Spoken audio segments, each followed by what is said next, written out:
Introduction to In the Days of These Kings, the book of Daniel and Preterist Perspective by J. Rogers. I'm going to take a few minutes and go through the table of contents in the first section.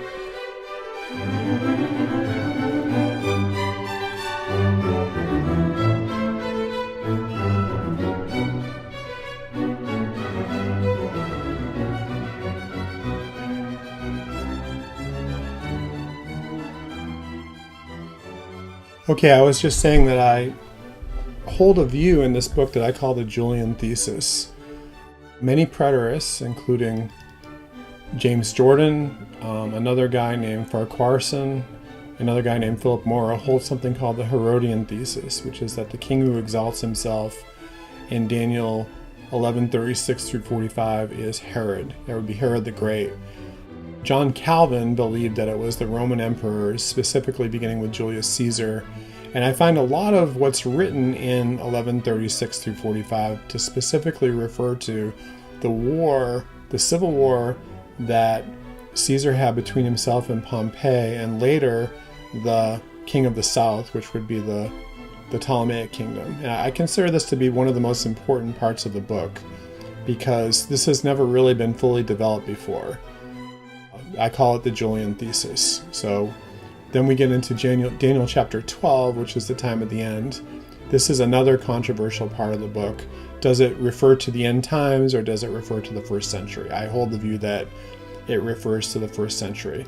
I am not a hyper-preterist, but I believe that all of the book of Daniel has been fulfilled, and I explain that in detail on these pages. Daniel chapter 12 is also the template for understanding the Mount Olivet Discourse. And then I give three choices for interpreting the latter half of the fifth vision. And I show how two of the choices are impossible and only the third choice can be correct. This whole period, the period that's missing, there's like a gap in 1135 to 1136. The time of the Hasmonean dynasty, so I explain what that is. Then there's the Herodian dynasty.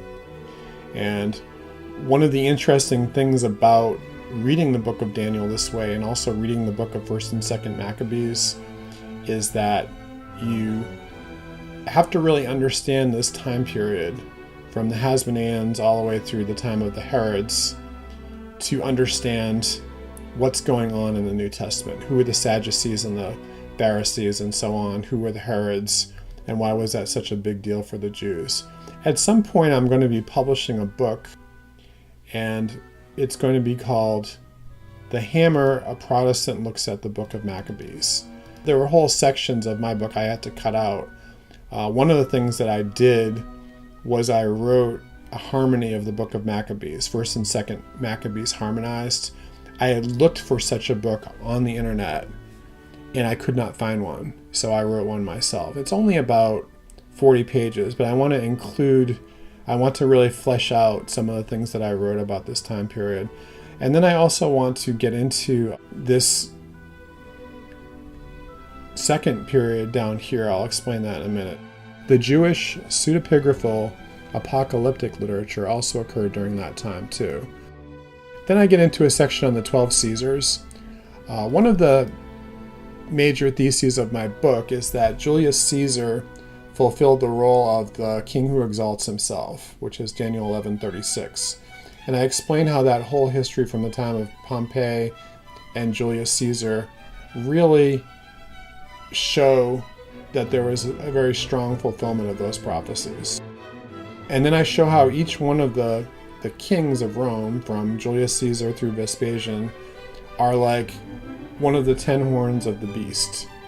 And their entire relationship between Rome and the Jews, and then Rome and the Christian church, is outlined.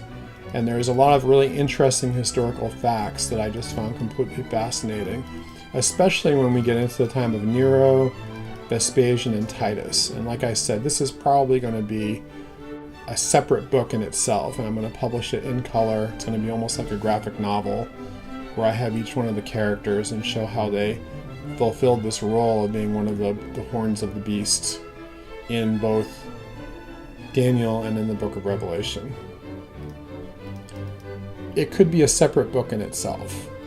I wrote well over 100 pages and had to cut a lot out. So it would start with the hammer. A Protestant looks at the book of Maccabees, and then I would get into this period, which is the Jewish pseudepigraphal apocalyptic literature period, which went from about 200 BC to 200 AD, or AD 200.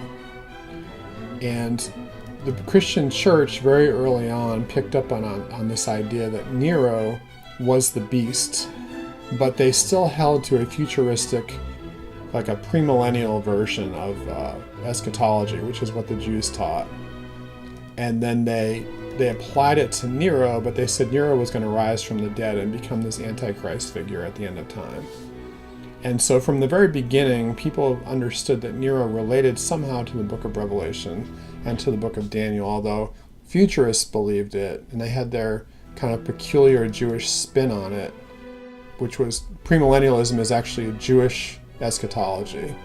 And then when we get into the era of patristic scholarship, we started to get amillennialism. Then what I do is I go through what each one of the church fathers said about Daniel, and I tried to pull out every quote I could find, beginning with Clement of Rome, Ignatius of Antioch, Polycarp, Papias, the Didache, the Epistle of Barnabas, Justin Martyr, Theophilus, Irenaeus, Hippolytus, and Tertullian.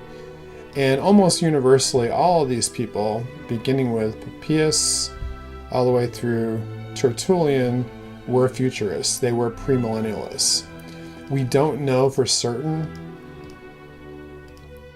whether or not Clement of Rome was a futurist or what he thought. We don't have enough writings, enough quotes from Revelation and Daniel to even know what they thought. But we see very early on that some of the first Christians were premillennialists. And then when we get to the mid-100s with Clement of Alexandria, Julius Africanus, Origen, and others, they begin to develop the amillennial view.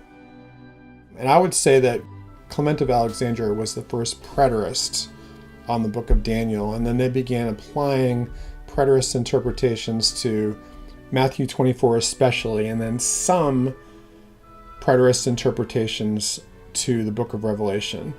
I relied heavily on a man named Francis X. Gummerlock, who's done some excellent scholarship. What he noticed was that most of the early commentaries on Revelation had never been translated into English. So about 20 years ago, he set about to get them into English, and he's accomplished the goal. And so he has a series of books in which he describes what was the eschatology of the early church. And there's actually a lot more preterism in the early church than people realize. Clement, Julius Africanus, Origen, Victorinus of Prato, the Clementine homilies, Eusebius, Didymus the Blind of Alexandria. When we get into this period here, it becomes really interesting because you get a lot of strong preterism and an amillennial view. And then my conclusion just wraps up the book. The book has a lot of non-Christian historical accounts. I list the books that I use from ancient history, pagan accounts, and also Josephus. There's also about 7 or so preterist commentaries on Daniel, starting with Clement of Alexandria, and then picking up with Calvin, and then some recent preterist commentaries. The reason I wrote this book is because in my own study of Daniel, I found that the best commentary on Daniel was by John Calvin. And whenever people said, can you recommend a good preterist commentary on Daniel, I'd always say, read Calvin. But Calvin's commentary is very long. It's over 1,000 pages. It's excellent. I recommend it. But I wanted to write something that was a little bit more accessible. Recently, there's been James Jordan. There was a guy before that named Philip Moreau. A guy before that named Farquharson. And I disagree with them on some points. So that's the reason why I wrote the book. My works cited page cites all the works. I kind of followed MLA rather than footnotes throughout the books. I think that's just more accessible. At some point I'll probably do a hyperlinked version of it for the internet. My scripture index and general index actually took me several months to do, and I'm proud of that this book is so well indexed. You can check it out. Here are all my maps, tables, and illustrations, which I consider to be one of the best parts of the book is that I have a lot of graphic detail, which really kind of brings things to life. Just for example, I'll show you a few. Here's the story of Romulus and Remus. And we'll get into a lot of this when I do my commentary on Daniel. I'm going to actually read the entire book online. Then I'm going to do a version in which I speak extemporaneously on Daniel and do a teaching that has a lot of B-roll, a lot of graphic things going on in the background while I'm doing my lecture. So this should take me several years. Solomon said, of the writing of books there is no end, and I doubt that I'll live long enough to get all this stuff into print. But what I say in the book is that I hope that other people just use this as an inspiration, like as a jumping off point, and they pick up where I left off.